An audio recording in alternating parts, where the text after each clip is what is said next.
And thank you, Professor. Thank you, everyone, for coming today to this dissertation defense. Today, I'm here to present my dissertation research on the challenges of implementing federalism as a power-sharing form of government in Somalia. I began this process back in 2010, and I'm grateful for my committee, including Professor Lyons, Professor Maria Lopez-Santana, and Professor Susan Hirsch, to reach this point where I can present my research to you. I also want to thank my family, including my dad, who's in the audience, as well as my wife Claudia and my son Marcelo, who are at home in Florida, for supporting me on this long journey to get here. Here's the agenda for my presentation today. First, I'll discuss some definitions that will guide the discussion, and then I'll explain the problem statement that shaped the focus of my dissertation. Next, I'll go over the objectives of the research and the methodology that I use to gather data toward these objectives.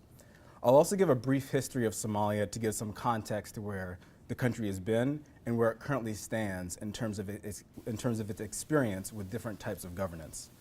Next, I'll go over the debate and literature among scholars who have discussed the benefits and challenges of using power sharing and federalism as a means to foster stability, particularly in post-Civil War states.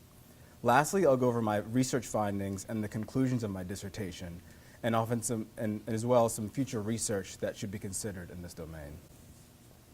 To get started, let's go over two of the most important definitions that will be relevant today. The definition of power sharing and the definition of federalism. For the purpose of this study, I define power sharing as the following: practices and institutions that provide every significant identity group or segment in a society representation and decision-making abilities on common issues and a degree of autonomy over issues of importance to the group. And this comes out of Timothy Siss' 1996 work. Next up, we have a definition of federalism as follows. Federalism is an outcome of institutional bargaining. It is a political organization in which the activities of government are divided between regional governments and a central government in such a way that each has some activities on which it makes final decisions. And this is coming out of Soren Keel's work, quoting William Riker. With these definitions established, let's look at the problem statement for my dissertation. The idea behind the problem statement is to describe the issues and context in which a study takes place. In the case of my research, the problem statement that I constructed is as follows. Some scholars argue power-sharing forms of government, such as federalism, can promote interethnic cooperation, local political empowerment, and effective institutions that can reduce the likelihood of re-escalation in states emerging from civil war. Other academics have warned about its shortfalls, arguing it could harden social divisions and prove difficult to implement in weak states that have poor local and national institutions required to make federalism effective.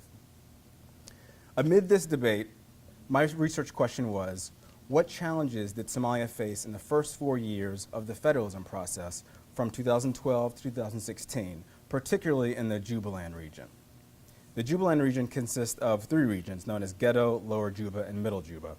I focused my efforts on this region because I wanted to go further into depth about how the federalism process occurred in this region as opposed to covering the entire federalism process in a much broader way. I had 2 different objectives to my dissertation. The first was to describe the conflict dynamics during the process to form the Jubilant regional state in Somalia from 2012 to 2016.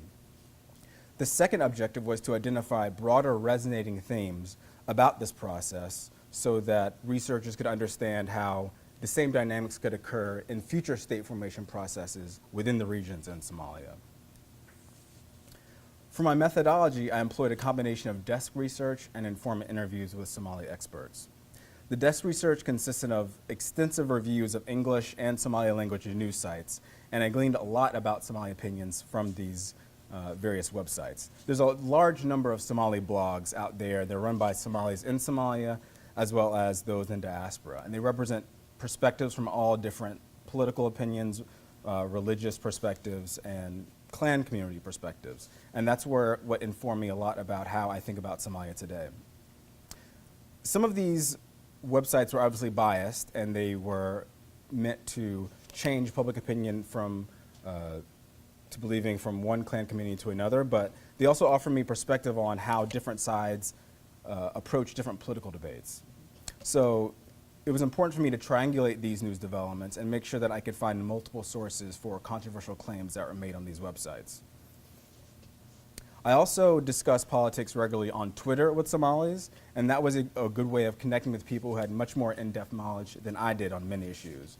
It also helped to personalize the subject for me because I wasn't just reading third-hand accounts anymore, I was reading the personal accounts of my friends. And so in that way, the research became much more important to me. I wasn't just covering it as an academic, I was covering it as an acquaintance, a friend who had someone who had people on the ground that were experiencing the effects of this process along the way. So for me, one of the pleasures that I got from this was I did make friends along the way, but the downside is that when there were some incidents on the ground, such as terrorist attacks and political disagreements, that did affect me, I think, in a political way because I had friends that were affected by that. I also conducted 9 interviews with Somali experts from diverse backgrounds. I thought about conducting a much broader set of interviews, but there was a huge amount of data in the form of editorials and opinions from credible sources that were available on Somali news sites. And so as a result, I dwindled down my list of interviewees who I thought could provide unique input to what I was finding to compare to my desk research. These interviews were carried out in the US and in Kenya in venues such as the one pictured on the right in Nairobi. They were structured as free-flowing conversations that focused on questions about the advantages and disadvantages of implementing federalism in Somalia. As some of you know, I also kept a weekly blog that discussed news and analysis about Somalia politics and security more broadly in East Africa. And this helped me keep up with news events and also generated a lot of conversations on Twitter with Somalis who, again, were greatly informed about how politics were occurring in the country. Here I want to go over briefly some of the limitations of my research. So since the federalism process was at a very new state during the course of my research, dynamics on the ground were changing quickly. And so I had to do my research and analysis contemporaneously. While I do believe my findings will stand the test of time, it is possible that information will come out in the future that could make me change some of the conclusions that I reached in my research. But I do believe that there's a lot of value in having the present data for analysis now for researchers to look over.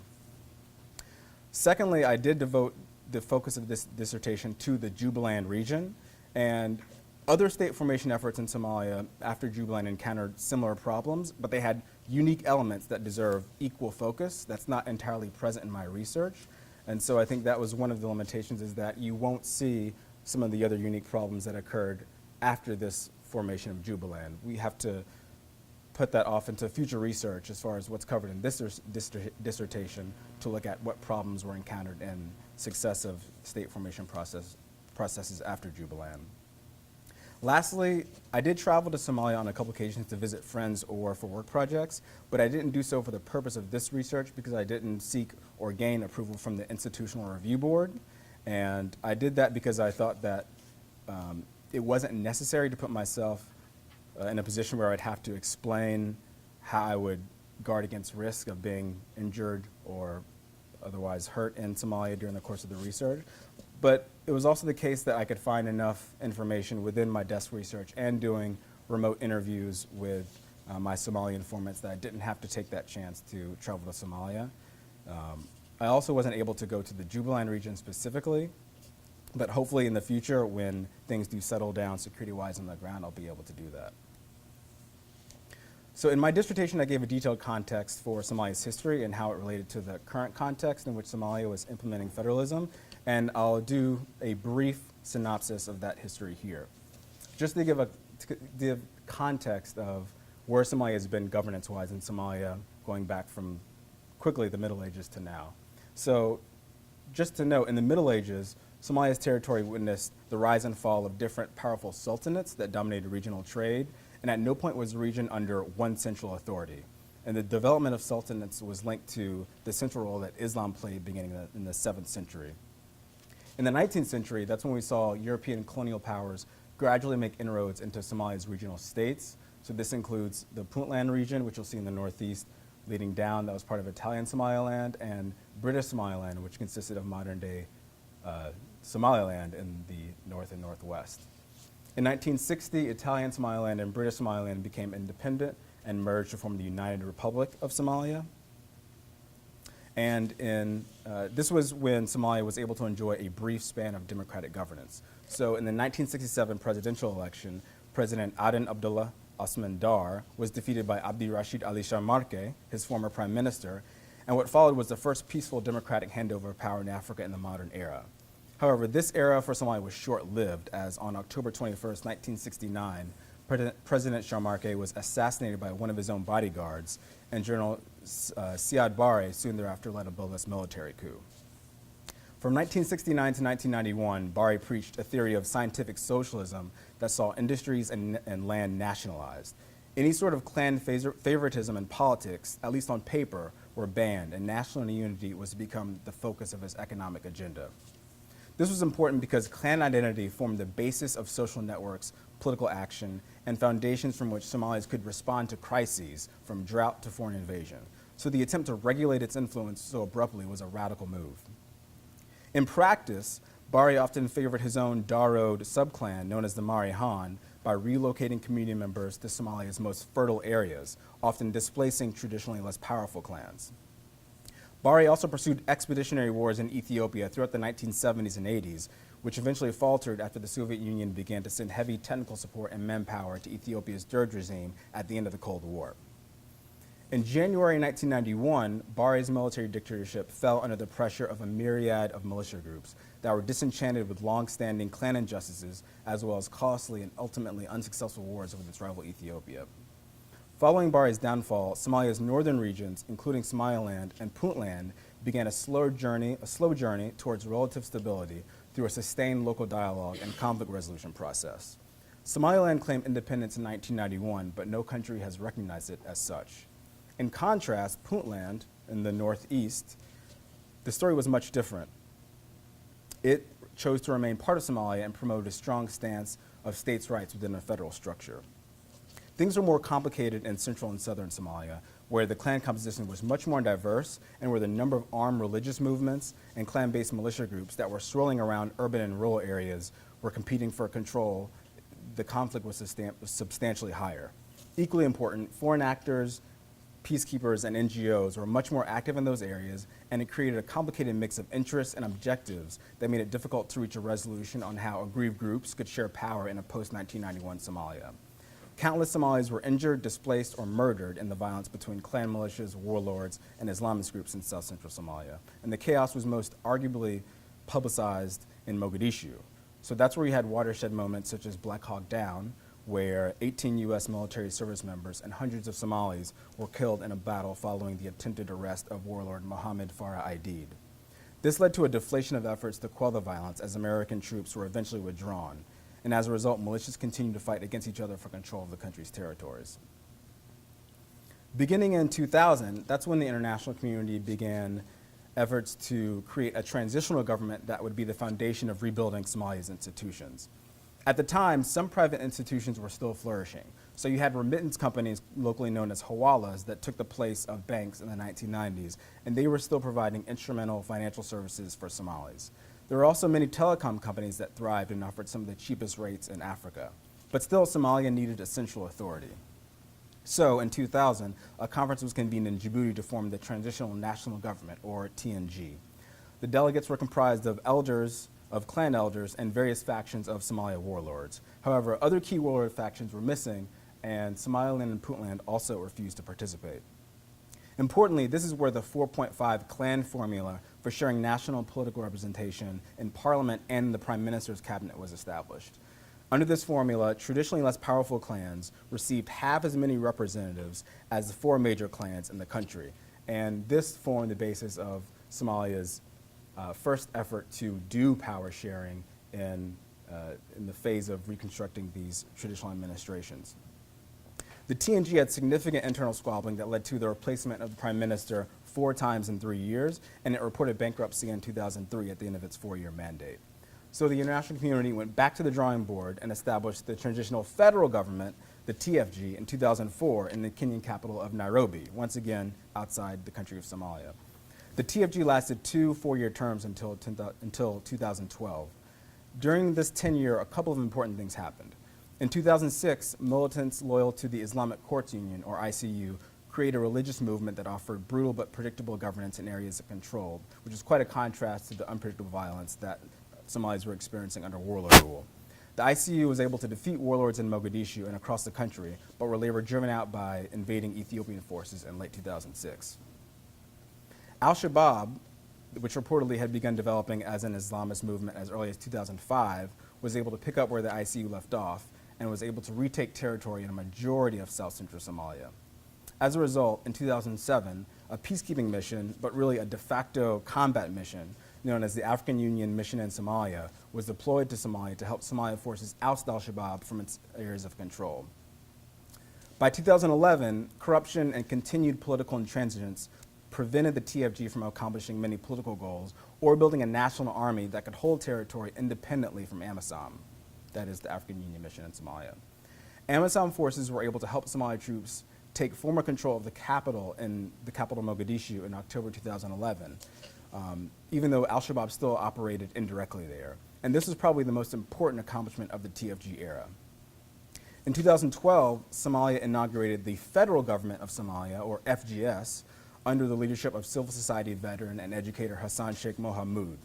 His quote-unquote post-transitional administration would become the first U.S. recognized Somali government since 1991.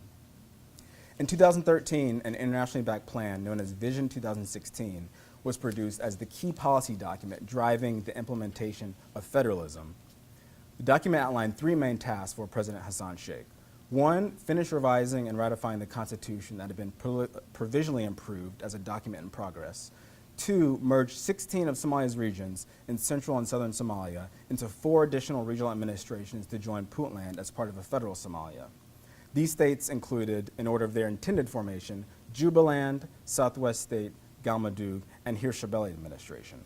The last task was to lay the groundwork to move from clan-based formulas for political representation to democratic one-person, one-vote elections, the goal being to hold a credible transition process in 2016 at the end of the government's mandate.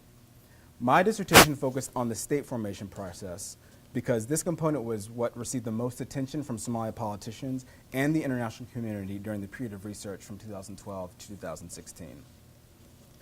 This map is what Somalia and its international partners envision what would be the case at the conclusion of the state formation process. You would have 5 neatly established regional administrations, or 6 if you count Somaliland, in a federal country. It was the expectation that these new states would have a cohesive regional authority, definitive boundaries, and Mogadishu as a capital to which all the regions would respect its delineated authority. Here's the reality of Somalia. Before and after the state formation process in Jubaland, that region and the rest of Somalia were controlled by a plethora of groups with loyalties to various clan, political, and religious factions. This was the incredibly tough context for decentralization. It raised the question, when Somali stakeholders planned to decentralize power, who were they decentralizing it to? How could an authority in Mogadishu or an embassy in Nairobi, which doesn't have power on the ground in Somalia, determine that power is going to be decentralized to another entity which equally has very little capacity to operate on the ground? In this context, the top challenges for a state formation process in Jubaland and other regions were the following. One, al-Shabaab controlled many urban and rural areas and also the roads. And this is depicted in the pink areas of the map that you see here in South Central Somalia. Two, the FGS, the federal government, was seen as corrupt and not an honest broker that was interested in sharing revenue and power in with these regional administrations. Three, there were many clan rivalries over land, water, and politics that were unresolved across the country. So diving into a high-stakes process of dividing power without resolving these tensions was a recipe for conflict. And lastly, as I said, the national and local security forces lacked salaries, equipment, and discipline that would enable them to be a reliable fighting force that could provide security without AMISOM. These were serious social and institutional problems that begged for comprehensive redress.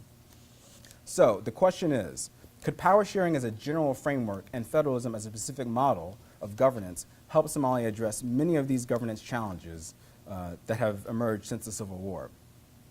There are many different stances on this in the literature, and I want to go over some of these perspectives here and explain how they fit into the discussion. In terms of those that advocate for power sharing, there's been a lot of important research conducted by Aaron Lippert as well as Hartzell and Haughty. Lippert determined that the sharing of power at the top level of government was an integral component of stability, especially in states emerging from civil war. He concluded this after he evaluated the outcomes of democracies since the 1960s under various forms of power-sharing governments in different case studies. Similarly, Hartzell and Hody employed a statistical methodology to examine 38 civil wars that were resolved through negotiations between 1945 and 1998. They created operational variables to assess the levels of power sharing between different sectors in the peace agreement, including in the political sphere and the security sector, as well as how dispute shared territory and revenue.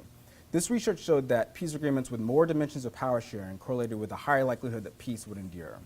They also suggested that, quote, unique capacity of power sharing institutions to foster a sense of security among former enemies and encourage conditions conducive to a self-enforcing peace. In addition, scholars like James Buchanan and Robert Inman claim that regional administrations in a federal country are incentivized to protect rights and provide services for their constituents because locals could relocate and take their tax base with them if they were not served adequately. Of course, this outlook assumes that constituencies do have the power to move to another place, and that's not always the case, especially in Somalia. Relatedly, as early as Brandeis in 1932 and as recently as Tansey in 1996 and Oates in 1999, scholars have described federal states as laboratories of democracy in which political leaders can tailor specific policies to communities and even export these solutions to their counterparts. The last advocate in the literature that I'll point out is from Mohammed Emin Abdulli. Abdulli conducted focus group discussions with key informant interviews, and he generated data that indicated, among Somalis, this data was, that indicated federalism is a kind of government that Somalis want in order to prevent the emergence of another authoritarian government like Siad Barre. This makes a very understandable and reasonable assumption based on Somalia's history. However, there are some concerns about the disadvantages of this system of government. Firstly, Somali scholars such as Mohamed Uluso claim that federalism will create clan fiefdoms and regional states will become just proxies of regional countries. So on the point about clan fiefdoms, he believed that major clans within each region would dominate the state formation process and regional politics, and therefore they would simply pass on marginalization that occurred during the Barre regime nationally to the regional level in a modern context. This would also be the case because traditionally less powerful clans would simply not have any guarantors to ensure that they would receive a fair share of power and political representation and resources, especially if the process was being led by, again, the most influential clans. As far as regional proxies, the point that Uluso is making is that in the context that federalism was being implemented in Somalia, there were thousands of foreign troops in the country. And so the question was, would they be able to take an objective position as Somalis were able to move forward in deciding how to divide power? And as you'll see the case in my research findings, they were not able to remain objective. Next up, I'll just go to the last one from Ian Spears. Spears argues that power sharing often implemented by commitment-averse foreign diplomats is unwilling, unable to address protracted grievances. So with this, the question was, can foreign diplomats fix problems that go beyond the actions of a few elite leaders? Can they address decades-long conflict over land, water, and political representation? These issues could take years to sort out, as was shown in Somaliland and Puntland's reconciliation process, which took 7 to 8 to 10 years, and it's really an ongoing process if you look at it now. What this shows is that Somalia's reconciliation process is not a one-off event. It's an iterative process, and there are negative consequences for thinking that there are shortcuts to resolution. There are two other theories that I want to just highlight before I move on to the research findings. The first is from Tulia Foletti's sequential theory of decentralization.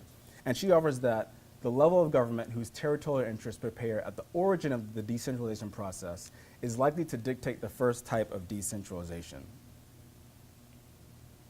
So what she's arguing here is that when national interests prevail at the beginning of a decentralization process like federalism, Foletti asserts that the central government can sequence how power is decentralized to its benefit and deprive regional authorities of greater power, as was the case in Argentina from 1978 to 1994.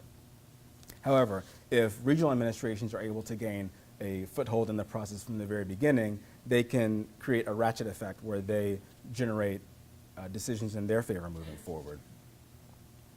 This basically explains the high stakes process that existed in Somalia as federalism was being implemented, because both the central government and the outlying regions were fighting to control the process from the very beginning, with the understanding that the precedents that they created at the beginning would have an impact moving down the line. The other important theory that I want to point out comes from Kimball, Boex, and Kapitanova, which argue that in a federal state, local government organizations have to be transformed from entities that are local administrators of centralized mandated public functions into high-performing local government organizations. In a sense, regional administrations can want power, but they have to be able to wield that power effectively and deliver security and social services. Otherwise, federalism just becomes academic and you're not really achieving some of the core objectives of this style of government. Essentially, federalism can only be effective as local institutions allow it to be. So during the course of my research, the number one question that I got was, do you think federalism can work in Somalia? What does your research show? Do you have the answers? And my response would always be, maybe, maybe not. But that's not the question that my research is trying to answer. My research fit into a category between existing literature on federalism and research that will be written in the future about whether the system can work in Somalia. I wanted to begin the process of giving researchers a sense of the ongoing issues at the beginning of Somalia's federalism process, because it could be decades before there's enough evidence to credibly say whether federalism can work in Somalia. For instance, imagining asking when federalism really started working in the United States. Was it when slavery was legal? Was it when women couldn't vote? Was it when there was government-sponsored segregation? So depending on who you ask, depending on who was benefiting from a system at a certain point, one might answer differently. And that's something that you have to keep in mind when we're talking about Somalia, is that federalism is not a 4-year process. It can be a 100-year, 200-year process. With that established, now I'll dive, much like this gentleman in the photo, into my core research findings. I identified 4 important trends that occurred during the state formation process in Jubilant. These trends explain why different challenges occurred and reveal what issues need to be resolved to improve the foundational aspects of federalism in Somalia. First, there were weak constitutional guidelines to guide the state formation process, which meant that stakeholders constantly disagreed on who was in charge of and who validated different tasks. Secondly, marginalized stakeholders contested the inclusivity of the state formation process, highlighting how certain factions were able to monopolize the proceedings and create a form in which social and political grievances were created rather than addressed. This contestation was manifest in both armed violence and subversive political actions. Thirdly, the peace agreements and political negotiations aimed at resolving this contestation over inclusivity were themselves non-inclusive and often created another tributary of conflict that had to be resolved through further negotiations with different stakeholders. Thus, Somali authorities and its foreign partners risked being driven down a rabbit hole of ad hoc peace agreements. Lastly, Kenya and Ethiopia often supported proxies or efforts that prioritized their respective national interests over that of the federal government and local groups. This limited Somalia's abilities to decide their own political fate for themselves. If Somalia's federal process was going to be run smoothly, it had to be grounded in a constitution that clearly identified the roles and responsibilities for the regional state formation process, the separation of powers between the center and periphery, and the mechanisms for resolving ambiguities and dueling interpretations of the Constitution. According to constitutional historian Christy Samuels, Somalia's constitutional writing process was a way to bring Somalia voices to the table that were not traditionally afforded seats at elite political negotiations with the international community.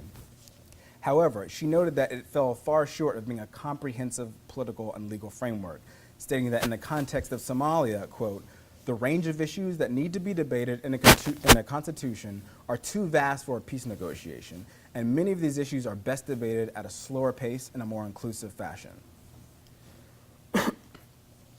The primary evidence for how constitutional writing, the constitutional writing process was not comprehensive enough was that there were too many ambiguous or contradictory pairs of articles in the provisional constitution that was approved in 2012, just before President Hassan Sheikh's election. And this contributed to major disagreements in the state formation process. In terms of power sharing, there are a few useful descriptions of how to share power. Well, let me start over. In terms of power sharing, there are not enough useful descriptions of how to share power, responsibilities, and revenue between the FGS, the federal government, and the regions. For example, Article 50 of the Provisional Constitution states, "Power is given to the level of government where it is likely to be most effectively exercised." You do not have to be a lawyer like my dad to understand that this is not a very helpful provision from a legal point of view. Article 54 repeats the ambiguity of Article 50, more explicitly stating, "The allocation of powers and resources shall be negotiated and agreed upon by the federal government and the federal member states, pending the formation of federal member states, except for the issues listed there." So as you can see, there is plenty of room, and it's fair to say too much room, for differing interpretations about where power was divested between the FGS and the regions. Another major discrepancy was the language pertaining to how regional states would be formed. So Article 48 subpoint 2 says, "No single region can stand alone. Until such a time as a region merges with another region to form a new federal member state, a region shall be directly administered by the federal government for a period of 2 years, a maximum period of 2 years." The FGS interpreted this article to mean that they would have plenty of time to organize the formation of states because they could simply organize 2-year mandates to administrators in areas of its choice. However, supporters of the effort to create a Jubilant state cited Article 49.6 as justification that they were within their rights to create a state on their own. This particular provision stated, "Based on a voluntary decision, 2 or more regions may merge to form a federal member state." However, it was unclear who exactly was able to make this voluntary decision between states to merge. Could it be anybody? What was their criteria for determining one state formation process was valid and another was not? There was not an answer for this question in the Provisional Constitution, and this would cause problems in the Jubilant State Formation Conference, as we'll see. In addition, there were other responsibilities of the state formation process that fell directly on the shoulders of the federal parliament and independent commissioners. Subpoints 1 through 4 of Article 49 discussed how Parliament would decide the boundaries of federal states based on recommendations of a Boundaries and Federation Commission that was to be established. But this commission didn't play a significant role in the entirety of the Jubilant process because, one, it didn't exist. Parliament hadn't formed this commission until May 2015, well after Somalia and its international partners were busy forming states, according to the map that I showed earlier. 2, it didn't have any political capital to enforce its will on any Somali politicians, and it couldn't really influence the state formation process because foreign stakeholders were intent on completing that Vision 2016 platform within a 4-year timeline rather than taking the time that's necessary to let the Boundaries and Federation Commission do its work, make recommendations to Parliament, who would then be able to lay out the exact federal boundaries after that process. So as a result, the biggest factor of who would control the federal process would become which stakeholders could accumulate the most allies with the most power in order to wield proceedings in its favor. And this did not bode well all around for the credibility of an eventual administration in the Jubilant region. So what I just described was not the kind of context in which you want to be running a high-stakes political process in a weak state. What you do want is you want reconciliation among clans, you want a buy-in from all the constituent parties, and you want to conclude it with a net loss in grievances. But that's not what we saw in the Jubilant process, as I'll show. Just to go over quickly, how did the Jubilant process begin? There were a couple of precipitating events. In October 2011, the Kenyan military invaded Somalia after a series of al-Shabaab attacks and kidnappings along the border. The Somali government didn't get permission for the invasion, but Kenya claimed the invasion was part of self-defense under Article 51 of the United Nations Charter. In addition, the international community turned its head because it was possible that the Kenyan forces could accomplish some major counterterrorism objectives without a significant number of U.S. boots on the ground. It is important to note that the U.S. State Department did acknowledge the risks that there were for Kenya. First, Kenya was embarking on its first ever foreign combat mission, and so there are a lot of unknown questions when you're taking a military that is not familiar with that context into battle. And secondly, Kenya had a very limited understanding of Somali clan politics. Going into Somalia, Kenya had 2 goals. They wanted to create a buffer zone administration that could provide security and services to Somalis in the border areas to ostensibly prevent Shabaab from being able to traverse back and forth. They also wanted to start repatriating Somali refugees back to Somalia that had been coming into the country since the Civil War broke out in 1991. In order to create this buffer zone, Kenya's plan was to capture what was arguably the center of gravity in Jubilant, and that was the port of Kismayu. The port was strategic just because of how lucrative it was. So there were tens of millions of dollars involved in the import of sugar that made its way into Kenya to flout the country's tight regulation of that project. And there was also the export of charcoal that flouted UN regulations to do so. Essentially, whoever controlled Kismayu controlled these revenue streams and an important bargaining chip for politics in the region. Kenya's partner for this endeavor was a Somali militia leader known as Ahmed Madobe. Ahmed Madobe was born reportedly in Ethiopia and was part of many Islamist groups through the 1990s and the 2000s, and he was even hit by a U.S. airstrike in 2007 that actually failed to kill him, which probably added to his overall lore. Madobe split from an Islamist coalition that included Shabab in December 2010 and went independent with a separate faction known as Ras Kamboni. The idea was that the Kenyan military would provide Ras Kamboni with the muscle that was required to oust Shabab from Kismayu and the rest of Jubilant, and then Madobe would lead an administration sympathetic to Kenyan interests. After a year of fighting Shabab, the Kenyan military and Madobe's forces finally captured Kismayu in 2012 and began plans to establish a Jubilant regional state. This occurred right before President Hassan Sheikh Mohamud was elected as the leader of Somalia. Hassan Sheikh was accused immediately of trying to centralize power within the FGS as much as possible. And if you're Hassan Sheikh, this makes sense. He was a new leader that wanted to put his stamp of authority on things before decentralizing power to the first militia leader that captured a major town from Shabab.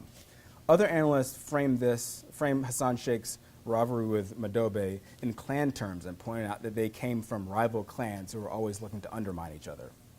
Both explanations probably inform Hassan Sheikh's calculus with how he approached the Jubilant state. Here's a graph depicting of how several of the factions lined up in support of the state formation conference led by Ahmed Madobe in Kismayu. And it also depicts those who were against it. On Madobe's side, he had his Ras Kamboni militia that was supported financially and militarily by Kenya, and they controlled the black dots in the lower Juba region here at the time of the state formation conference.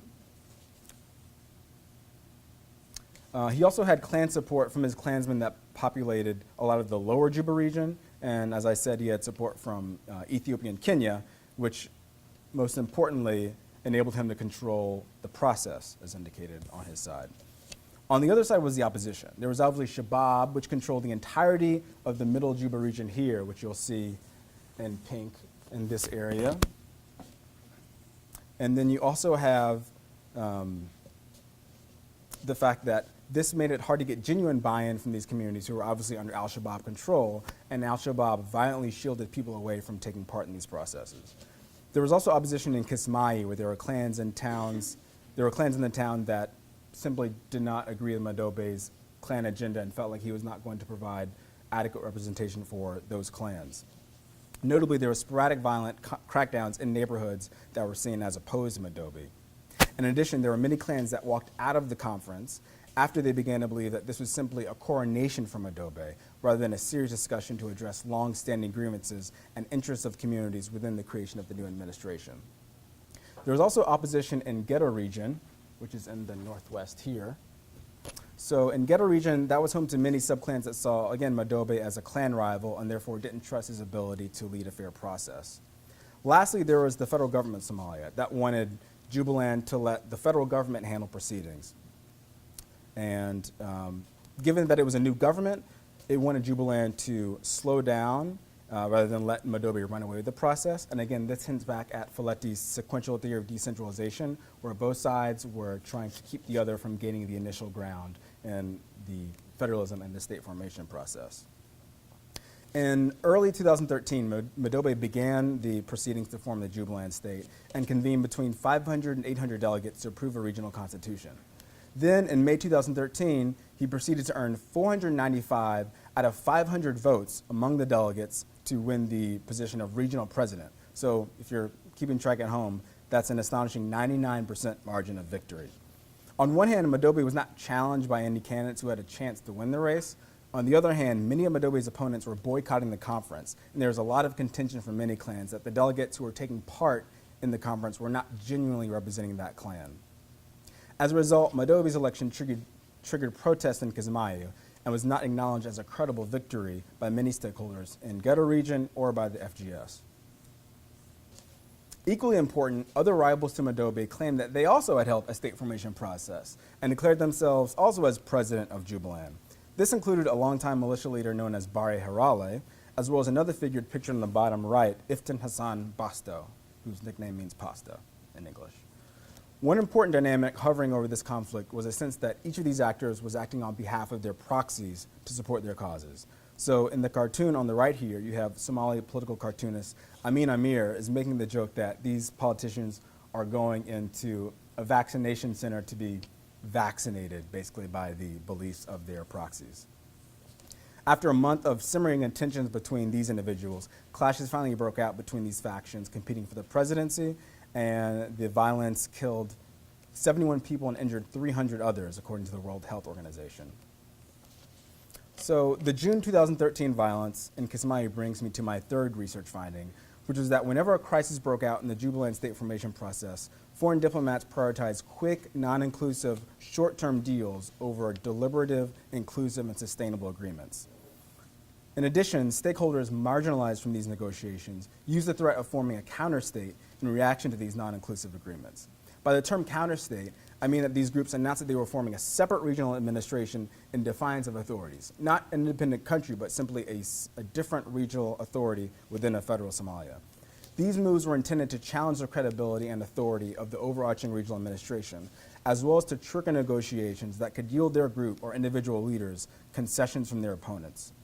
While the tactic of declaring the counter-state often succeeded in prompting negotiations, it didn't always lead to comprehensive or robust follow-up agreements, because these deals only made superficial changes to already weak political structures that did not have a strong presence on the ground, rather than sweeping reforms that involved and impacted everyday Somalis.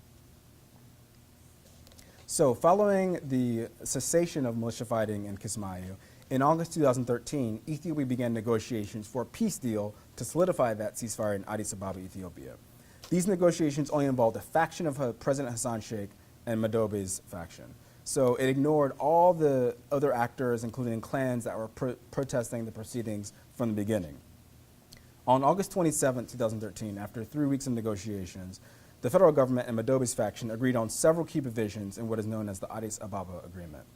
Firstly, it validated Madobe as the president of the interim Jubilant administration, and I'll refer to it simply as the Jubilant administration. Secondly, it mandated that the Jubilant administration hand over management of Kismayo Airport and Seaport, which was again a very lucrative revenue stream, within 6 months to the federal government, while keeping the revenue within Jubilant. Notably, this handover of management never occurred because the FGS didn't have the capability to enforce this provision, and Ethiopia, which supported Madobe, was not going to help the FGS with this issue. Third, the parties agreed that the federal government would keep the right to name political leadership in Ghetto, where a lot of Madobe's opponents lived. And as I'll explain later, Ethiopia would later help Madobe violate this provision and name leaders that were pro-Ethiopia and pro-Madobe. Lastly, it mandated the integration of IJ troops into the National Army. But again, this agreement sought to cease violence in Kismayo and create a regional administration in Jubilant that would be acceptable to just the invited disputants. This process succeeded in reducing the violence, but it essentially ignored all the other sides of the conflict and stakeholders that maintained grievances and interests that were unaddressed. As a result, the Addis Ababa Agreement exacerbated the relationship between Ahmed Madobe and stakeholders that he was ostensibly supposed to serve, further hampering the long-term goal of creating a credible and coherent regional administration in the region. The Diggle Marifle clan communities in Jubilant and in the neighboring Southwest region were one of those stakeholders that felt their grievances went unaddressed during the Jubilant process and the Addis Ababa Agreement. These leaders claimed that their kin in Jubilant were underrepresented in the process and in the top leadership of the Jubilant administration once Madobe began naming regional cabinet officials. As a result, in December 2013, they threatened to bring their collective clansmen under a counter-state administration that included 3 regions in Jubilant, Ghetto, Lower Juba, and Middle Juba, as well as Bai, Bakua, and Lower Shabelle, which are located in this region, which is the area where most of their clan population lives.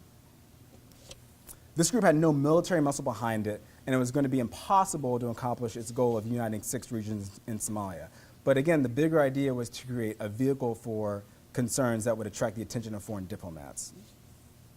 A rival project to the Southwest 6 coalition, as it was known, was led by the Diggle Marifle, another Diggle from a political heavyweight known as Sharif Hassan Sheikh Aden. And his project only wanted to merge the three regions that I named here, which would not interfere with the boundaries of the Jubilant administration.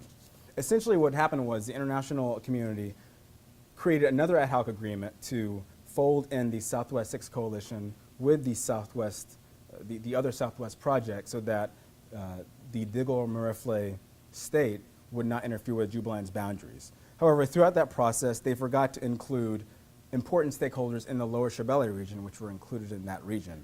And so this is, again, the stakeholders in Lower Shabelle were upset at not being included in those peace negotiations and threatened to form a counter-state of their own called Shabelle State.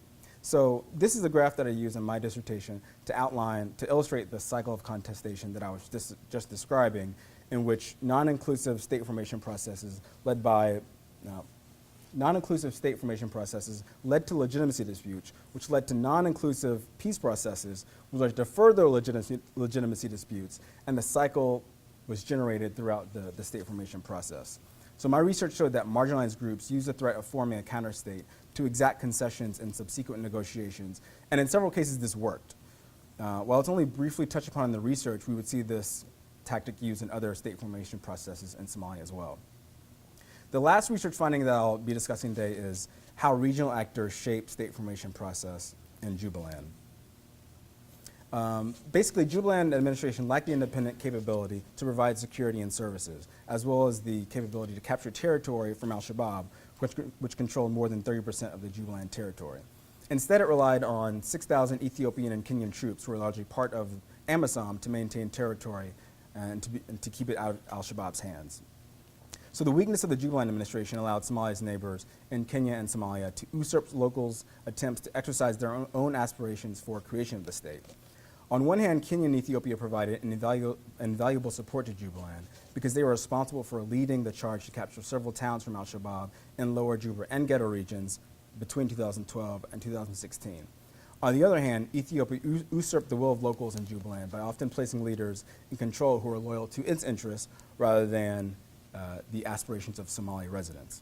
In a different sense, Kenya hampered Jubilant's development through its intent to repatriate as many Somali refugees as possible, despite the region's ability to handle the influx. And this obviously challenged Jubilant's capacity to provide social services. And I guess I have 2 minutes left, or two? Okay. Okay, so I have maybe 3 more slides left, so I'll try and, this is the last research finding. So an important goal of Ethiopia and Jubilant was to ensure that any regional administration established would support Ethiopia's local and regional interests. And this essentially involved keeping Shabaab out of Ethiopia and also making sure that local leaders would not interfere with Ethiopia's interests. So it sought a leader who would act as independent from the Somali federal government as a broader strategy to also keep Somalia's elites divided and lessen the cohesive threat that Somalia could present to Ethiopia.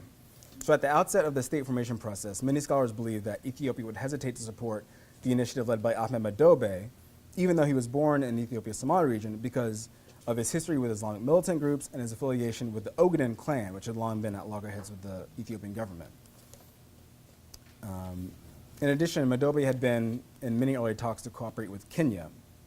However, Ethiopia eventually co-opted Madobe from the Kenyans when they couldn't provide adequate support. I'm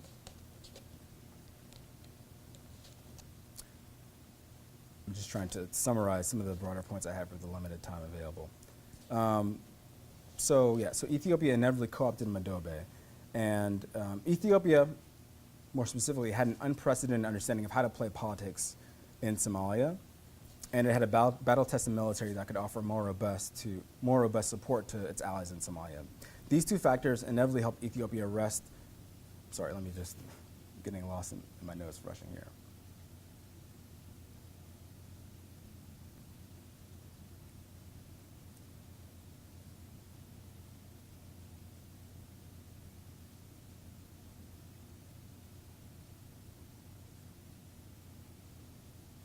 So while Madobe had hundreds of troops loyal to him, he couldn't have maintained their salaries or provided the necessary equipment for them for combat operations against al-Shabaab without Ethiopian support. So in mid-2015, Ethiopia aided Madobe's Jubilant forces to capture important areas from al-Shabaab in Ghetto region, which happened to be the headquarters of many groups who were opposed to Madobe. As a result, Madobe was able to expand his territorial area of control, and this nominally gave his claim to be the leader of Jubilant more credibility, even though he did not control a majority of territory in the region or the support of these communities. For Ethiopia, this relationship ensured that leaders who were installed in captured territories were sympathetic to its interests rather than that of locals. For example, in August 2015, Ethiopia helped to force Madobe's controversial firing of the Somali government-appointed governor of Ghetto. This measure was especially egregious because Ethiopia had negotiated the Addis Ababa peace agreement, which gave the Somali government the right to name that leadership. Overall, these actions validated the suspicions that federalism offered opportunities for Ethiopia and later Kenya, who were historic rivals of Somalia, to avail themselves of the process as much as it did for Somali communities. For Kenya, as I said, their top goals were to create a buffer zone and to against terrorism and Shabaab, and also repatriate as many Somali refugees as possible. At the beginning, by June 2013, and I'm skipping a little bit ahead here, that's when Madobe began to complain that Kenya wasn't providing sufficient military and financial support for his troops, and Ethiopia was able to leverage Madobe's support at that time. Even though they lost support with Madobe, they still decided to keep their approximately 3,600 troops in the Jubilant region, mostly because they could serve as a subsidized border force because those troops were being paid for by the international community. So after losing influence with Madobe, what they did essentially was move on to their secondary goal of trying to send back as many Somali refugees from Kenya to Somalia as possible. In the 2 years following the establishment of Jubilant, 20,000 refugees were repatriated back to Somalia, with the majority being sent back to the Jubilant region. By August 2016, Jubilant officials were overwhelmed with the number of Somali refugees returning because it didn't have the humanitarian resources to deal with the volume of repatriation. And as a result, it temporarily halted the participation in this repatriation process until more resources could be secured.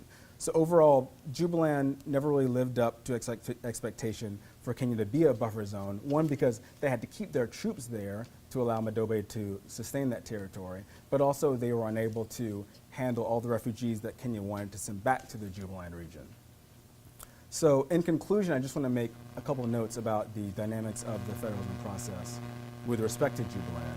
By the end of 2016, you had a Jubilant with an administrative structure and it had borders, but it didn't have the capacity to really deliver social services or institutions on the ground, and it didn't have buy-in from local communities. And perhaps most importantly, it didn't have an independent local security force that could take over for Kenyan and Ethiopian troops that really held the administration together. So in conclusion, just to go over again a more specific explanation of some of the things that I uncovered in my research. I did believe that I accomplished my research objectives because I was able to lay out the key obstacles and challenges that Jubilant faced during the state formation process. I showed that there were deliberative political conferences that were monopolized by one faction or led by foreign actors, and that this is still a problematic conception in Somalia. And it gets back to what Ian Spears was talking about when he was explaining how the international community was commitment averse and not able to make sure social problems were addressed within a political negotiation.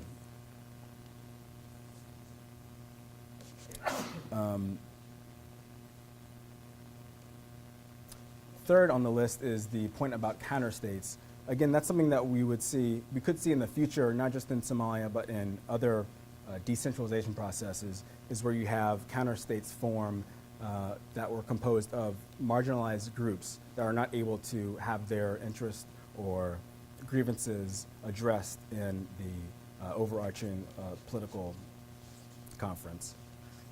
More broadly, though, there's just room for adaptability in the Somalia federalism model, but there needs to be rules of the game. What we saw throughout the entire process is that since rules of the game are loosely defined, the players on the ground played by their own rules, and that doesn't create a regional administration or an atmosphere in which Somalia's protracted social conflicts can be addressed. And lastly, I'll just point out that all the political gains in terms of setting up a regional administration, having a named regional leader. All these things are fragile without a competent and cohesive independent security force that can sustain the integrity of that administration without the help of thousands of foreign troops. So with that, I know I rushed to the last part, but I can also take questions to clarify over parts that I might have skipped over that seemed unclear. Thank you very much. Wonderful presentation. Well, as I said, we're now going to move to questions from the committee that we'll be asking both about the presentation and about the underlying dissertation.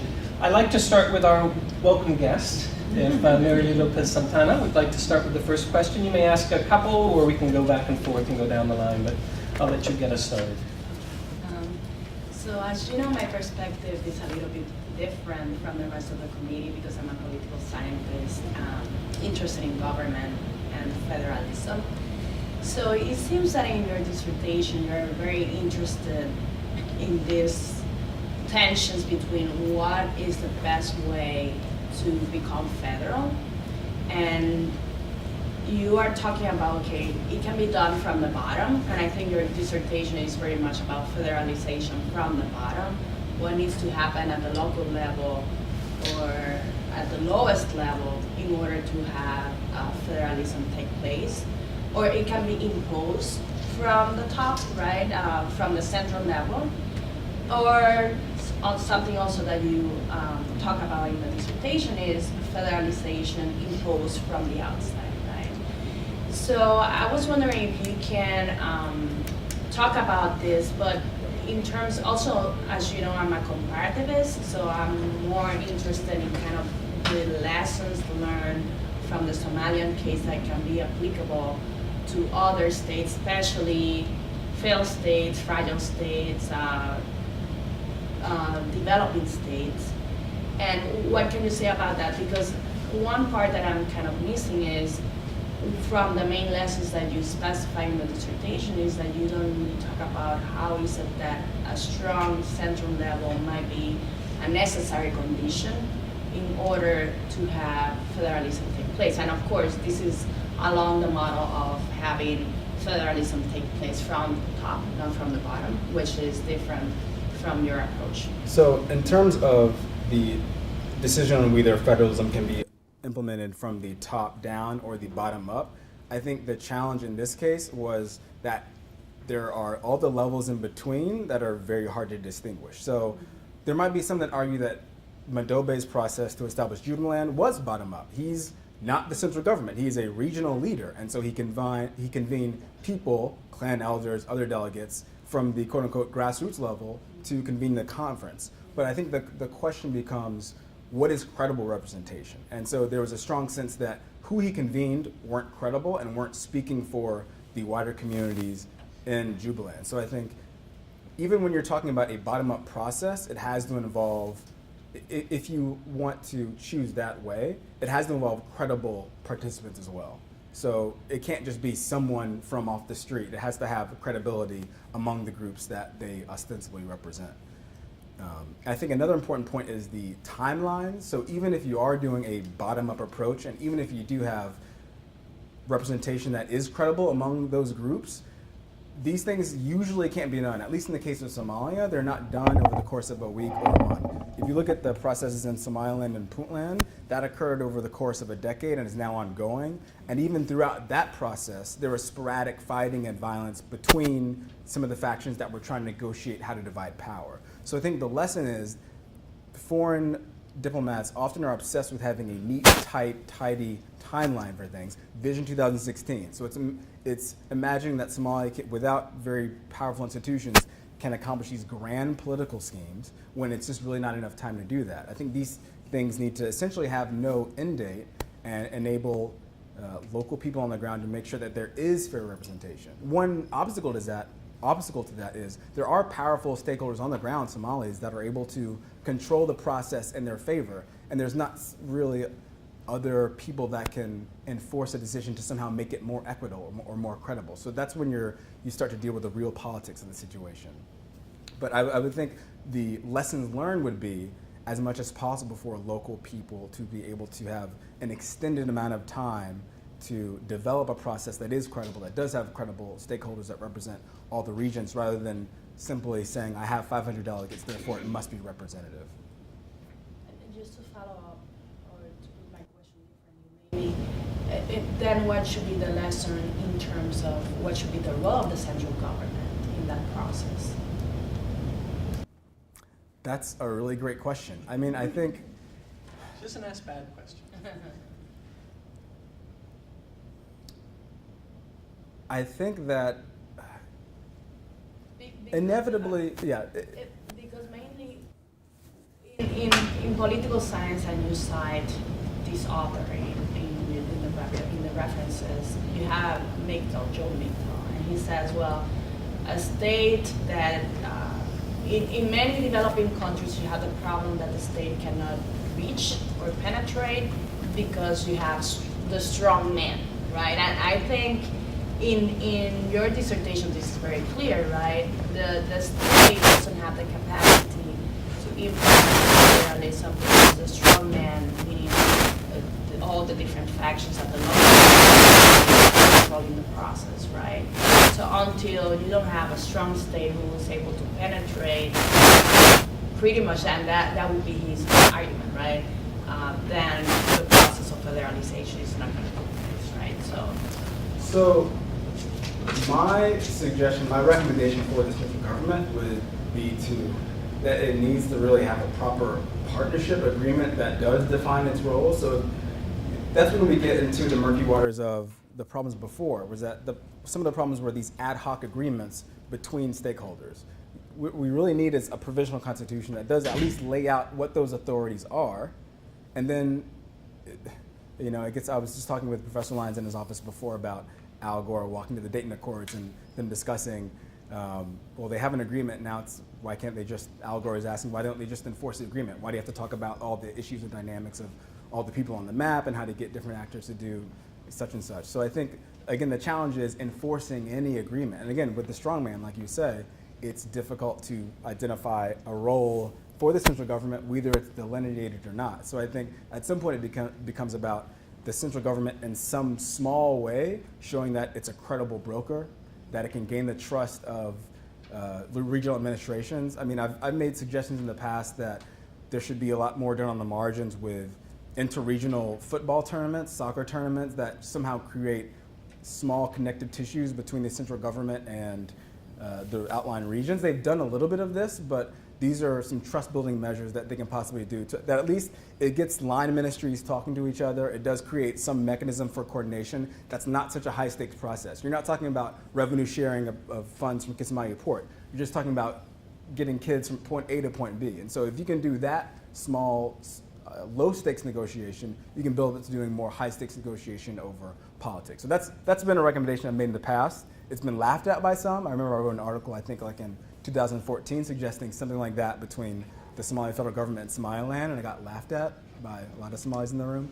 But so these opportunities are out there. I guess it's about the willingness of stakeholders on the ground to take more trust-building measures to build up how they can cooperate.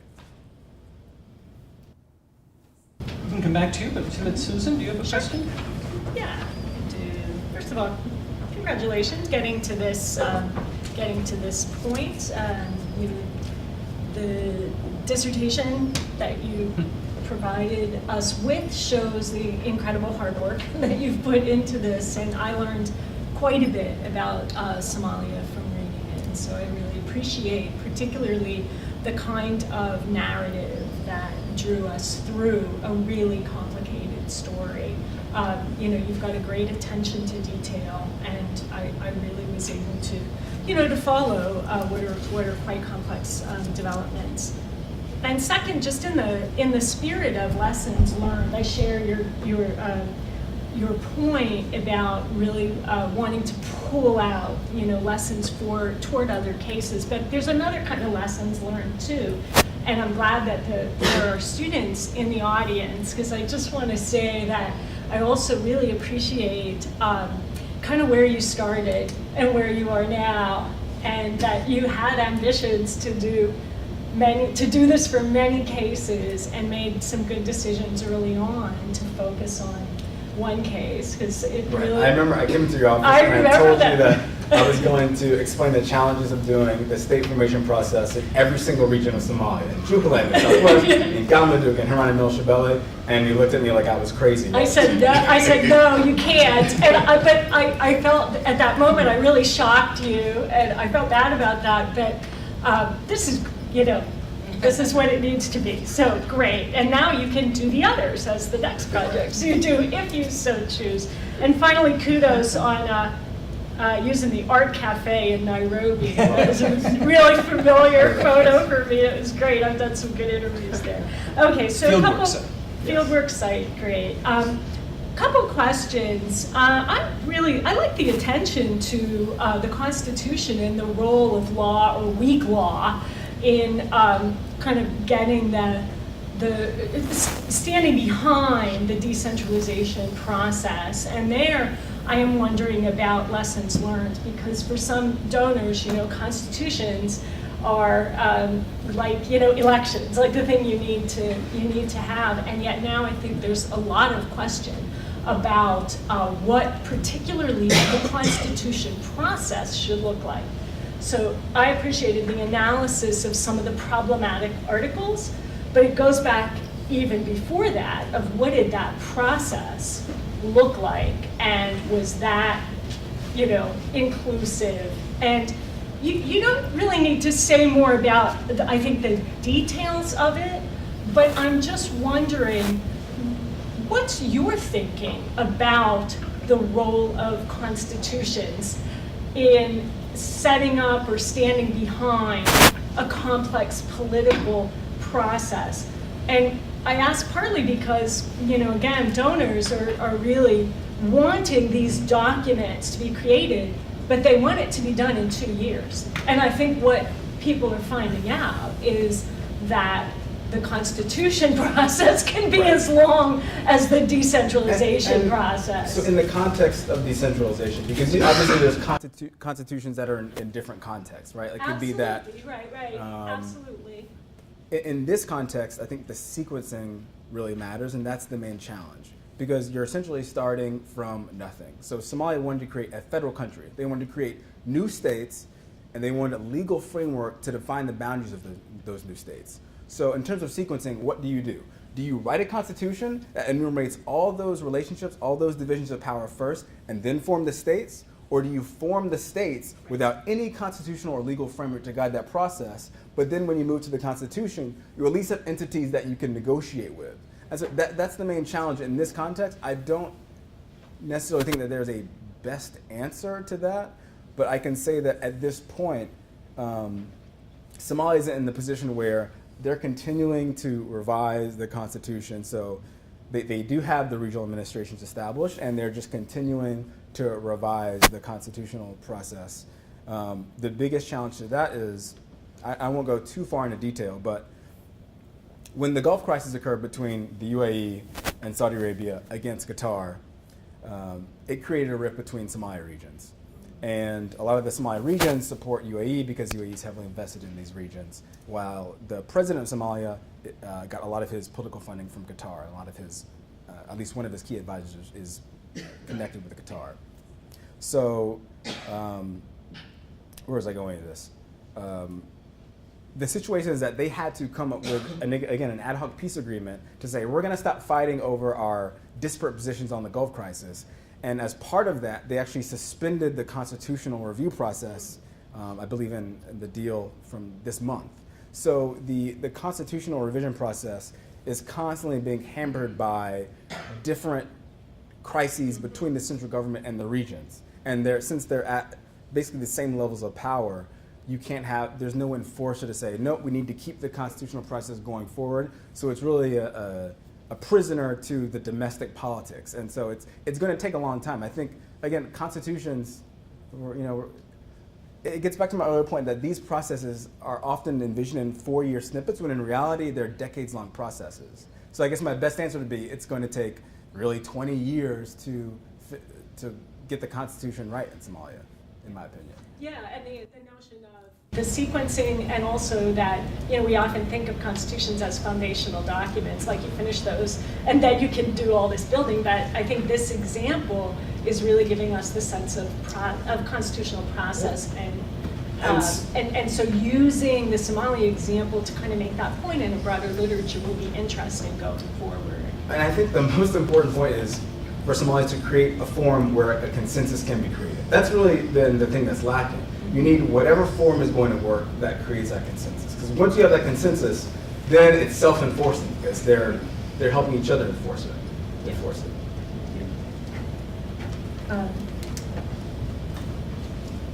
Can you give us, I'm just thinking about the very end of your dissertation. You kind of end with some limitations, the limitations of one case. And I probably, if we give you some comments on revision, we'll probably make some suggestions of how to end on like a kind of stronger, more positive note. But it really struck me, and maybe it relates to the questions that have already been asked. Given that you have, one case, can you give us a good defense for working on a one case example in relation to speaking about some of the big issues that have been raised about political organization or role of constitutions? You mean Somalia is one case? That was your case. Or Jubilant is one case. Either so I guess way. there's different, yeah. I'd say it could be either way.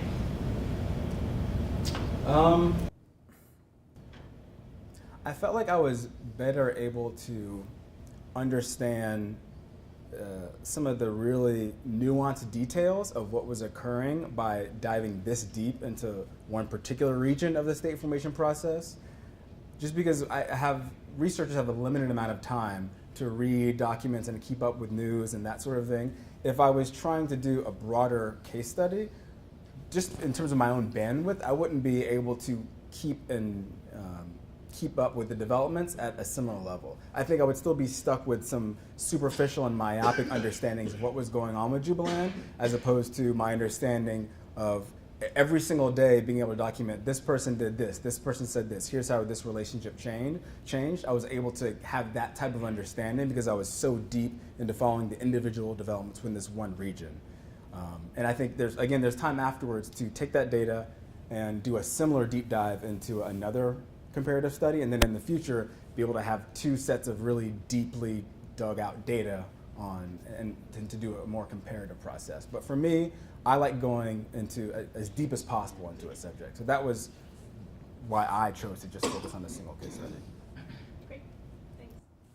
I want to build on that last comment in a sense, because the strength, first of all, there's many strengths in this dissertation. Congratulations, let me say that to echo what Susan was saying. But so one of the clear strengths is the fine-grained understanding that you have of the politics and the society, both in Jubilant and in the neighboring states and all of the rest of that, so that you can really give us this fine-grained understanding. And then one way to handle the comparative politics question is to say, well, how does that differ from Afghanistan or Iraq or something like that? But another way of handling it is to say that this story is a case of what? It's a case of a larger category of things. Now, what I found exciting from a more conceptual, getting considerably higher than your fine grain, is that looking at federalism in the context of, well, you'd never expect federalism to work, right? It's not the strong state. It's not all these other things that you think are the preconditions, or the literature tells us are the preconditions for federalism, but that's where so many states in the world are. And so how does federalism work without those institutions, without that trust, without that supportive regional environment, and so on and so on? And that if you can draw out those lessons, I think it will give your study a greater impact. That this is a very, this is an example of something that is different than a lot of the other research on federalism that is not post-state collapse federalism, and in that way. But let me leave that to make another connection to your fine-grained knowledge. Is it easy for you to go back to those two maps? You had one that was nice and neat, and then your next slide was very messy, the ethnic slide. I mean, because that's in many ways part of the punchline, right? Is that you come up with a system that looks nice and neat and everything has a border, but this is the reality. And so you can't wish that away. It's where it is. It's not the nice, neat lines. But I want to use that to make a broader point in that if federalism is about institutional bargaining, you have decided, I think it's just a decision, to look at rather formal institutions, the states, the constitutions, the legislatures, and so on. If you were to say that power sharing is indeed about institutional bargaining, but it's about very informal bargaining. It's about bargaining between clans and sub-clans and between people who control the cities and business people and leaders of civil society organizations and so on. And that's the power sharing. Not the formal pact, but rather the day-to-day way that this map sustained itself. Does that give you very different answers on how power sharing, federalism can operate in a place like Somalia?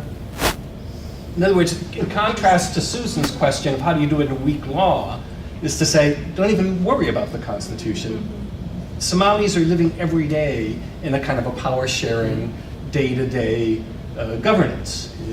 The governance without government that Minkhouse talks about. So, right, and that was kind of stole my thunder there, because Ken Minkhouse, which is a Somalia scholar, he wrote a blog piece, I think about 2 years ago, talking about how there should be more emphasis to realize how effective district level governorship was, right? So as I was explaining earlier, when you're talking about bottom up, there's different levels of the bottom up. There's the regional level, but there's always the district level, the town level, the village level. And what he wrote about was there's a lot of important governance work done at the district level where you do have local councils that are working with clans to deliver services, to keep the power on, to deliver water, that kind of thing. And that level was not really taken into account during this federalism process. It was mostly institutional bargaining between the central government and regional leaders. So I think, again, another option, and I think this has been looked at other NGOs and think tanks that operate in Somalia, is that there's a lot to be utilized from the district level. It's just a matter of integrating that process with what's happening at the top. I don't think that you can do these things independently. You can't have institutional bargaining just between the federal, state, and the regions, and then some kind of side bet with institutional bargaining between the districts and the people below that. But I do think there is value in that. We haven't seen that be a focus because it's harder to access, right? Because district level leaders are out there in rural areas where you're going past Shabab checkpoints, you're going past checkpoints that are harder to operate around. So it's good luck finding people who are willing to do that kind of work because it's a dangerous environment. And so it's just not very feasible for a lot of organizations that want to do this kind of state building work. Again, that's the kind of work that has to be done just among Somalis if they're given the opportunity to do that without being distracted by other types of forms for institutional bargaining. Do either of you have follow-ups on one other small question that takes it in a much more narrow, micro question? Most of the questions that I had, it was mainly about the precision of the Constitution because it really mattered. Maybe a question on the nature of the pact, and we've talked about this quite a lot, but if you want to make the pact successful, how should you do it? One, definitely not negotiated by Ethiopia. I mean, that was one of the... You had the picture of literally in the context, yeah, I mean... Gebre. So, and Who's the this chief I wasn't negotiator? able to explain in depth, but here's an Ethiopian negotiator, okay? So this is Colonel Gebre, as he's known. He's basically the boogeyman in Somalia. He's an Ethiopian security enforcer advisor type. And this is the context of when you have Ethiopia negotiating in Somalia. I mean, it's a longtime rival. This is not a helpful context. They're sitting around the stereotypical baobab tree. They have elders there. They're discussing things. And yet you have this Ethiopian official with a handgun in his back pocket, essentially making people make handshake deals. So how would I go about making the pacts? Definitely get this guy out of the room, if possible. But again, the problem is that these are the people on the ground. You talk about strongmen, they are able to impose their will on the ground. They're not going to simply watch Somalis develop a grassroots affair where they can develop some kind of coherence and unity. That's not within Ethiopia's interest. So Ethiopia is always going to be there with the boogeyman, the handgun in his back pocket, forcing deals in order to make sure that there's not too much unity, that they have people in place that are that respect their interests. So I don't think you're really going to easily solve that unless there's another enforcer that comes to the table, unless Somalia somehow agree that they're going to put aside their individual interest and to collectively decide that, okay, you're not going to have a part in this type of negotiation. So, and it's not just on the ground. I mean, you see these same dynamics where Ethiopia is able to ensure that the federal government of Somalia and the regional strongmen go to them to negotiate things. So that's what happened with the Addis Ababa agreement after the violence in Kismayu. So they just have such a handle on how to navigate the politics so that everyone's always coming to them to mediate their problems, even though it's not in the interest of the disputants. So I definitely don't have an answer for that. Oh, go ahead. I'm going to make one comment and they not answer, and then one I hope you will answer. Both of them in some ways a little bit unusual for me, because one's a political culture argument and then one is a methods question. And that it may be you keep thinking about how do you get negotiations and the right people in the room and the right process so that you can get consensus. And I wonder if Somalis rather think that what you want to have is negotiations one day and then you negotiate the next day. You never stop negotiating. The point of negotiations is not to reach an agreement, but rather to bargain every single day to protect your interests and to get what you want and so on. And that therefore the kind of formal federalism is at odds with that kind of, we're just going to keep talking. But let me just leave that as a comment. Do you want to jump on to that? Mm-hmm. I'll say that, let's say that by some miracle, all the regional leaders and the FGS agreed on 10 different issues within power sharing, right? Like revenue, security, all those good kind of things. That could change if different regional leaders win elections the next time around. You have a different person in place with a different perspective. Somalia is such that that leader could just cut relations, cut that deal in half and say, I'm not operating by this, I want new negotiations. So to your point, I think there is going to be a consistent negotiation over time about what the parameters of power sharing are, depending on who the different leaders are in the country. But I wonder also if that after they made the deal to have the 10 provisions, if the next day they'd wake up and say, now time to renegotiate that, because I think I could do better the next day on my negotiations. In other words, it never ends. That's not the point of the negotiation. It's not to reach a settlement, but rather to keep. Maybe that's why they sit around. Maybe that's subconsciously what would happen. At least in a public level, what happens is that there are domestic crises that occur that cause one actor to say, you know what, because of X, I'm pulling out of this agreement, right? So, and it may be that they always intended to pull out of that agreement, but in terms of the public perceptions, they use domestic crises and disagreements to leverage a renegotiation of other issues. And so that's something that we could probably see in the future. Let me switch dramatically and ask you a question about your methods. And it particularly has to do with your blogging. I read your blogs and your Twitter posts as you were going through this process. And it's an interesting way to collect data, or an interesting way to engage in conversations in the field, where that you were engaged seemingly for hours, because I kept reading your stuff, in a conversation, a transnational conversation about Somalia with people, different stakeholders of all types. And how does that work as a type of, it's not quite participant observer, but you're very much both a participant and an observer as you're engaging in this blogging as a way to be in the middle of 50 different conversations every week? I don't consider myself a participant because I wasn't really participating. I did some NGO work. Like one time I facilitated a stakeholder mapping exercise in Mogadishu, but most of my work was observing. So for me, I considered it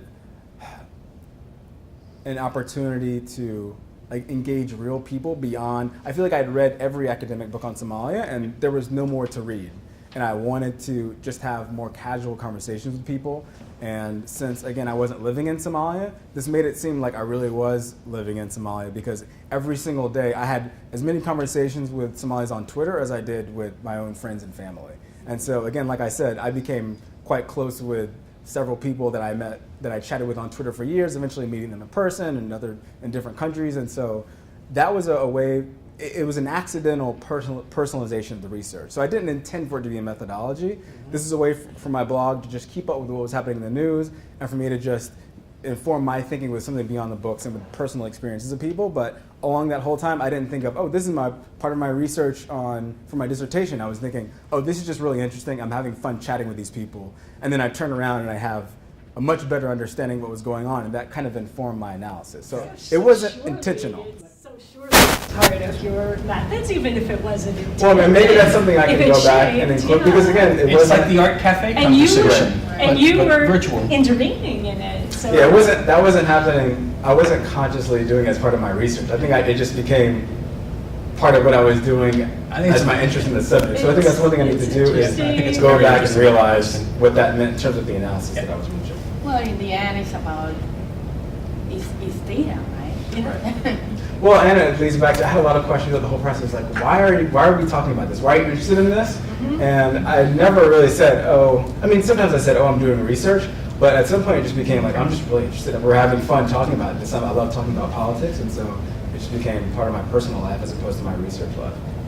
I mean, it hits at sort of what's becoming a really interesting line around social media and research. Yeah. Because you were sort of always doing research, right? And sometimes people know, sometimes they don't. And it's a very interesting, complicated, nuanced And I did line respect that you're line. Like, my working- interviews were different from my just informal messages on Right. Twitter, so those weren't the same thing. I'm ready to open it up to the larger community here for questions or comments from friends and colleagues. And who would like to start off? We have somebody who knows a bit about Somalia who wants to start off. Yeah, go ahead. Yeah. I have a couple questions, but one I'm really interested in. I've gotten to spend quite a bit of time in Jubilant, actually, working on the ground, and you mentioned talking about getting down to the lower levels of governance in districts, and some of the narratives I've heard from district governments is the lack of, and even at the regional level, is the lack of flow from the central Somali federal government, down to the now state level, down to the regional level, down to the district level, and the trickle gets less and less as you go. Interested to get your take on what are the main reasons behind that. Is that just a lack of international support? Is that a corruption issue? Is it more of the territorial control challenges and movement issues for services and also monetary support?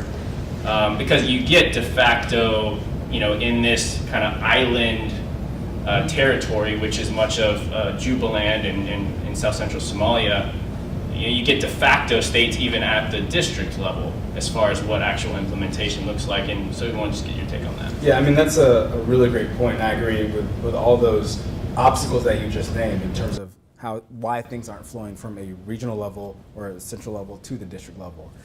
First thing you said, roads, I think that's also one important consideration, right? So there's not very many good roads in the Jubilant area. That certainly hurts commerce, I think, and just the ability of people to traverse back and forth. I don't think that district level governance is at the forefront of regional authorities. I think if you're a regional leader, you're consumed by the politics of that headquarters, of the relationship with the federal government, of what other regional administrations are doing, and so they don't really have a established partnership, in my opinion, with districts. Districts are pretty much microcosms on their own, and maybe that's also why they're effective in some sense, is that they're able to operate without interference from the regional level or the federal government level. At the same time, they do require humanitarian support, and just from what I can gather over the years, I know that a lot of NGOs on the ground do have a direct relationship with district officials as opposed to going to a regional leader who will talk to the district leader and so forth. So I think the main obstacle is that, what's the forum for regional leaders to talk to district leaders? I mean, regional leaders have a parliament that are supposed to represent the different clan communities, and in reality it doesn't work that way, but I think it creates a facade where the regional leaders believe that somehow districts are represented when in reality they're not. But I just don't think there's not an incentive for regional leaders to reach out to district governors. And district governors, from my experience, have pretty much accepted that this is the way that it is, right? So if you ask them, has federalism had an impact on their daily life, they're more likely to say, not really. We're just continuing to do our thing the way we've always done it. So I'm not sure if that answers your question exactly, but yeah, I don't see a lot of incentive for regional leaders to actually interact with. There's no price to pay. There's no accountability for not interacting with district leaders.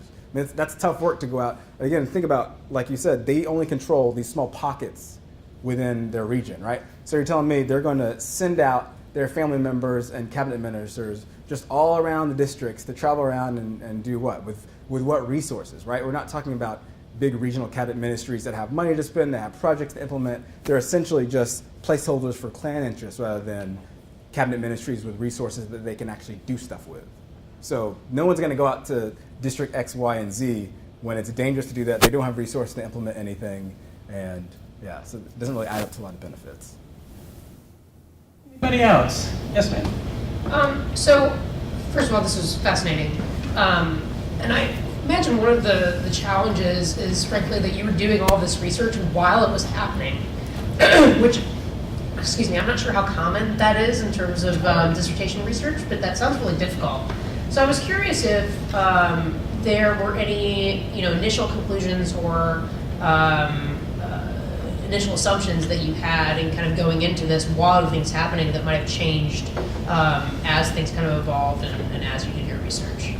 Great question. That's a great question, Rachel. And that was, in my limitation slide, I noted that was a concern for me, was maybe 3 years from now, coming on information that would make me dramatically change my opinion. I think at this point, there hasn't been enough time to go by for me to discover new information that would make me make any major changes to my conclusions.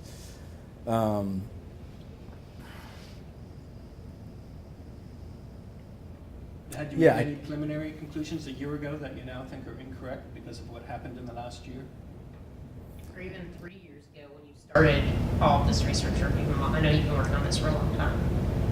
To be honest, not yet. But that's not to say that it won't happen 4 or 5 years from now. I mean, I would love to read Ahmed Madobe's memoirs and for him to challenge a lot of my assumptions that I made.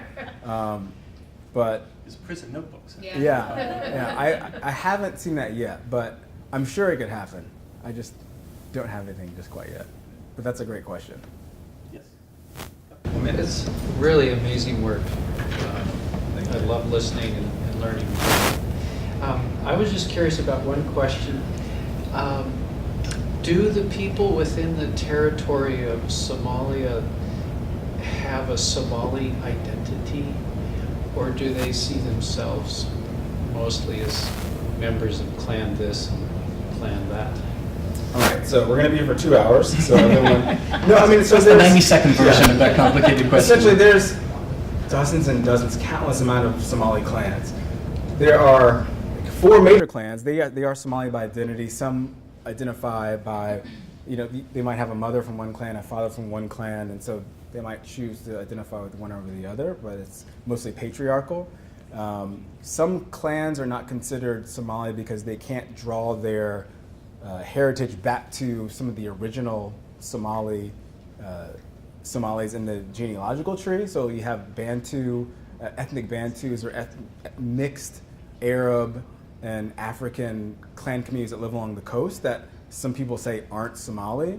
And so again, this gets back to a discussion of national identity and who counts as Somali in the Constitution. Are you talking about an ethnic Somali, or are you talking about a Somali citizen?